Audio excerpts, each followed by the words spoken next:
आलो बघा आताच सोडून एस टीला बसवलं आणि आलो. काय करायचं आता, एकमेकाच्या संकटात एकमेकाच्या सुखात दुःखात गेलं पाहिजे ना. कारण का लहान लेकरू आहे आणि लहान लेकरू अचानकच गप झालं. म्हणून म्हटलं जा बघून तरी याचा म्हटलं दवाखान्यात. मग आता गेले घरी आलो, पण घरी काय मकाची वैरण मसर खाईना दिस. म्हणून म्हटलं जरा हिंडवायला सोडावती, म्हणून बघा आज चरायला घेऊन आलो. घरी तर बसू वाटतंय का काय सांगायचं तुम्हाला. तिला घालवलं, मोनाला बी दवाखान्यात आणलं. तिला कराड उठले हाताला. मग डॉक्टर काय म्हणले फोडाया बघू आता 2 रोज थांबा म्हणले. चांगला गरा पकडलाय. मग गोळ्या दिल्या. मग गोळ्या आता आणली त्या. तुम्हाला सांगतो 3 दिवसाचा कोर्स आहे म्हणले. 3 दिवसात ती बरं झालं तर भारी, नाही झालं तर पुन्हा या म्हणले ती दवाखान्यात डबल दाखवायला. काय करायचं, त्याला पण लय दुखते, कराड आले ते सारखं ठणकं मारते हो. काय करायचं, म्हणून त्याची शाळा पण बुडली बघा. आता आजारी जाय म्हणल्या मग शाळेत जाऊन तर काय फायदा आहे नुसता, अजून ती जास्त आजारी पडायचं. कसं असतं काय ना काय माणसाच्या मागं दुखणं येतंच बघा. आजकाल कुणाचा भरोसा कोणावर राहिलेला नाही आणि कुणाला जीवाला काय होईल कधी सांगता येत नाही. हाय तोवर व्यवस्थित राहणे बघा, नाही मृत्यूनंतर काय हो.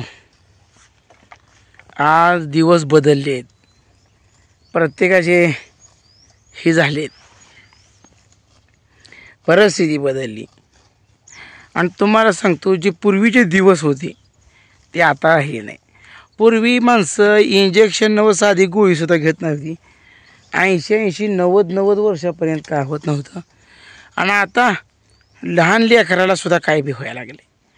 म्हणजे एवढं आधुनिकता वाढली, सगळं वाढलं, माणसाचं जीवनमान वाढलं, तरी पण बिगर गोळ्या औषधाचा माणूस हा क्वचितच तुम्हाला सापडेल.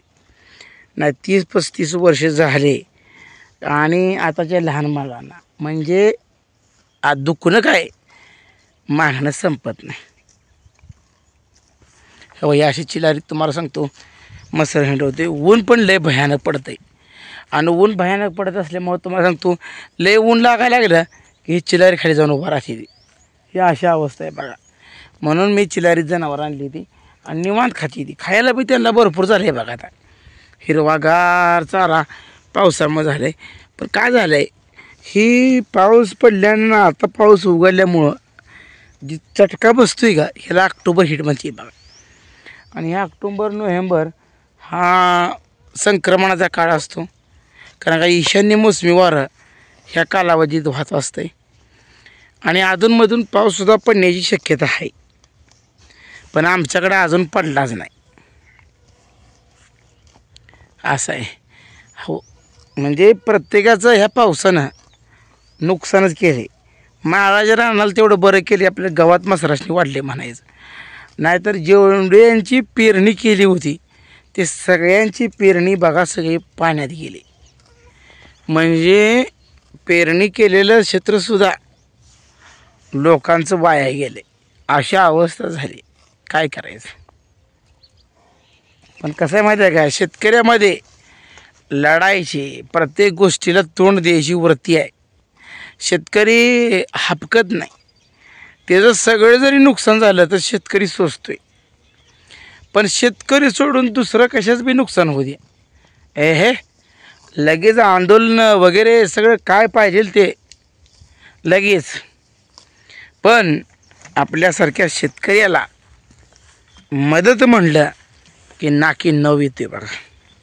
काय सांगायचं तुम्हाला. खरंच शेतकरी सुचतोय पण, आणि शेतकरी संपूर्ण जगाला अन्नधान्य पुरवठा करतो. पण कधी शेतकरी हार मानत नाही, हेच शेतकऱ्याचं वैशिष्ट्य आहे. म्हणून म्हटलं असतं की शेतकरी आणि सीमेवरचा सैनिक, सीमेवरचे डोळ्यात तेल घालून म्हणजे इतकं तीक्ष्ण नजर ठेवून आपल्या भारतीय सीमेचं रक्षण करतात, म्हणून आज आपण सुरक्षित आहे. आणि शेतकरी आहे म्हणून तर आज शहरातील सर्वातली माणसं अन्नधान्य व्यवस्थित खातील.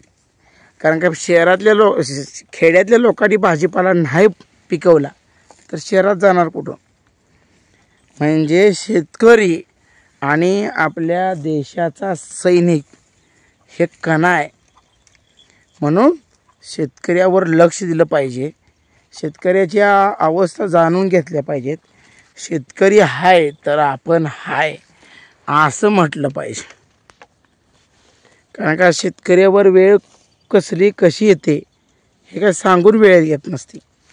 आज आपण बघतोय यावर्षी दुष्काळ असेल, ओला दुष्काळ असेल, म्हणजे अति पाऊस असेल, म्हणजे शेतीला हे मारक गोष्टी आहेत या, तरी पण आपण ते सहन करतोय. मग सगळ्यांचा मोडून पडला संसार तरी मोडला नाही कणा, हे आठवायला लागले. अशी आज शेतकऱ्यांची अवस्था आहे. पण तुम्हाला सांगतो ह्याला बी आपण तोंड दिलं पाहिजे. आली आहेत हरी. आणि म्हशी तुम्हाला काय सांगते, त्या उन्हामुळं लय दमवते द्या सारखं. तुम्हाला तू पुढं मागं सारखंच करते, कारण का ऊन लागते हो त्यांना. आता काय करायचं, नालं ही तळगच भरले, न्यायच्या तळ्यात आणि पाण्यात डुबवून आणायच्या. एकदा का पाण्यात डुबवून आणल्या की पुन्हा काय सुद्धा करत नाही, निवांत बसते द्या. मग एकदा त्यांचं पोट भरलं की मग काय नाही. कारण का जनावरला सोडायला पण तुम्हाला सांगतो उशीर होतोय, काय करायचं. सगळीकडे आज बघा इतकं तावतंय राव, नुसत्या घामाच्या धारा येते, इतकं गदमद आहे, वारा कसला सुद्धा नाही. आणि ह्या वर्षी पावसाचं एक वैशिष्ट्य आहे की ह्या वर्षी वारा कसलाच आला नाही. म्हणजे ह्या वर्षी पाऊस पडला पण नुसतं बिगर वाऱ्याचा. आणि दरवर्षी काय होतं, वारा सुटतो आणि पाऊस येत नाही. ह्या वर्षी तसं पावसाचं वातावरण चांगलं आहे बघा. चांगलं म्हणजे प्रमाणापेक्षा जास्त पडला.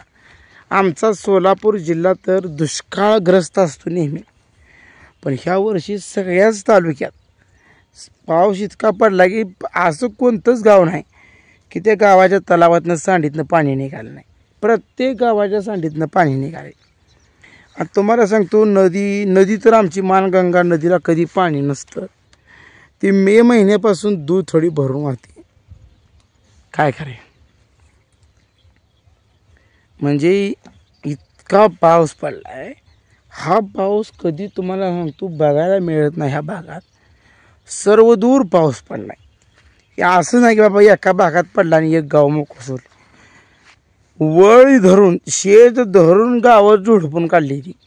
आणि इतका पाऊस भयानक पडला राव की बोलायचं नाही. जिकडं बगल तिकडं पाणीच पाणी, उभी पिकं पाण्यात तरी पाऊस पडतयच. आणि ती पिकं काही कालांतरानं सडून गेली, कुजून गेली तरी पाऊस पडतोय. म्हणजे इतिहासात पहिल्यांदाच एवढा पाऊस पडला असेल ह्या आमच्या दुष्काळी पट्ट्यात. पाऊस नको लोकांना वाटते पाऊस पडावा, पण ती वेळ इतका प्रमाणापेक्षा पडला की लोकांना नको म्हणायची वेळ आली. तरी सुद्धा तो पाऊस पडतोय. बघा वैशिष्ट्य 2025 सालाचं हे वैशिष्ट्य असं आहे बघा. महापूर, इतके महापूर आलेत राव.